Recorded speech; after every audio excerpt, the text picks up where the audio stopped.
কারচুপি হওয়ায় জাকসু নির্বাচনে বিভিন্ন প্যানেল ও শিক্ষকরা ভোট বর্জন করেছে মন্তব্য করে বিএনপির স্থায়ী কমিটির সদস্য ডাক্তার এজেডএম জাহিদ হোসেন বলেছেন, মানুষ নির্বাচনের উপর আস্থা রাখতে চায়, তবে এমন প্রশ্নবিদ্ধ নির্বাচন আয়োজন করা উচিত হয়নি বলেও জানান তিনি।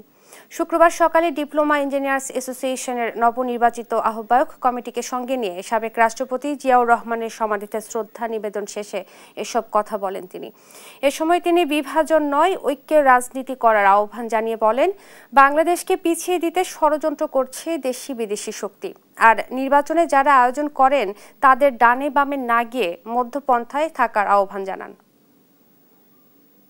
দেশের মানুষ 2009-এ ভোট দিতে পারে নাই, 14-তে ভোটারবিহীন নির্বাচন হয়েছে, 18-তে দিনের ভোট রাটে হয়েছে, 24-এ আমি আর ডেমির নির্বাচন হয়েছে।